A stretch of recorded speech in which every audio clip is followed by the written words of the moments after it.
Hi, I'm Lily with Safety in Schools. If you're not familiar with us, we are advocates that expose child abuse in the trouble teen industry. In this video blog, we are going to be walking through the former Midwest Academy. Midwest Academy opened its doors in 2003, and in 2016, it was raided by the FBI and closed due to allegations of children being physically and sexually abused.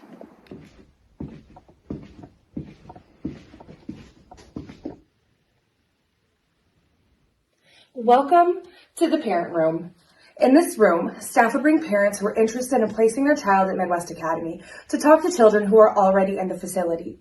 What the parents didn't know was that the children they talked to were either already brainwashed and indoctrinated or were terrified to tell the truth, which would have resulted in severe punishment.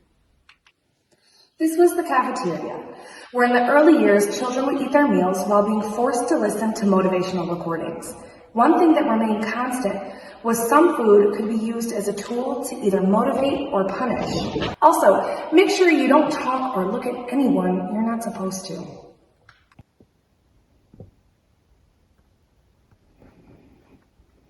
This is the classroom where children spent most of their days. Unfortunately, the schooling wasn't accredited, leaving many children scrambling when trying to get into college. Children could get in trouble for not completing schoolwork on time, standing without permission, and even having to use the bathroom. Line structure was very important at Midwest Academy. Children had to stare at the back of the person in front of them. If they got caught looking out of line, they would be punished.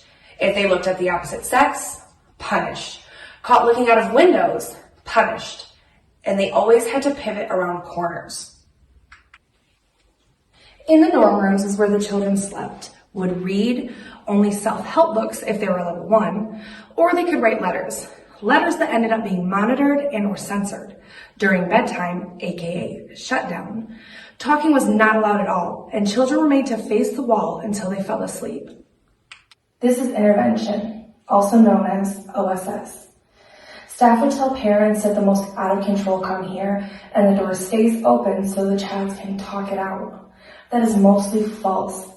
Children could be in isolation for something as minor as refusing to do something they're told. This can result in the child being restrained and physically hurt. To get out, children would have to sit in structure, like I'm doing, and write multiple pages on what they learned. Sitting in structure could last hours into days, while the stay in OSS could last days to months. Children had 7 to 10 minutes to shower. They were also not allowed to look in mirrors while a lower level. Some children spent 6 months or more not being able to see their reflection. It seemed that the only time lower level girls were allowed to see themselves was during Ben Train's body positivity class, which was a teenage girl going into a room alone with a mirror, some completely undressing, and then filling out paperwork on their bodies. Allegedly.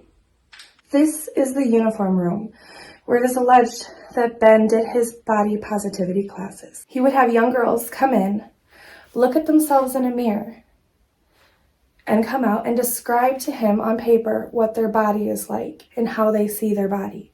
Some of these girls would get completely undressed.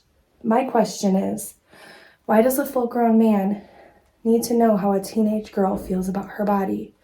Why does a full-grown man want to have a teenage girl come into a room and stand naked in front of a mirror? This is the seminar room. Pretty self-explanatory. However, the seminars were very much break the child down and rebuild them how we see fit. They were extremely brainwashing and cult-like. Children were forced to share their darkest secrets in front of everyone, and they were ridiculed for them. If a child refused to participate in seminars, they could be sent to OSS and could not advance to get out of Midwest Academy. Here in the gym, children would have PE. If a child tried to get out of working out and the staff felt like they were lying, they would get threatened with OSS. This sometimes resulted in injuries, creating long-term physical damage. Midwest Academy advertised itself to parents under the guise of helping their children and families, that sending their children will save their lives, their future, and help make them productive members of society. What they didn't tell parents was their child would be in a place where they couldn't trust anyone. Children were actively encouraged to tell on each other. Matter of fact, if they didn't, it was assumed the child wasn't ready to advance.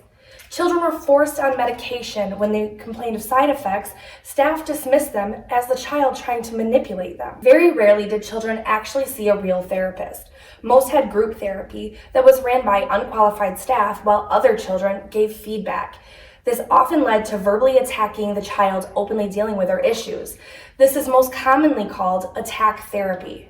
They are not told that these seminars have high brainwashing traits and show extreme cult-like behavior.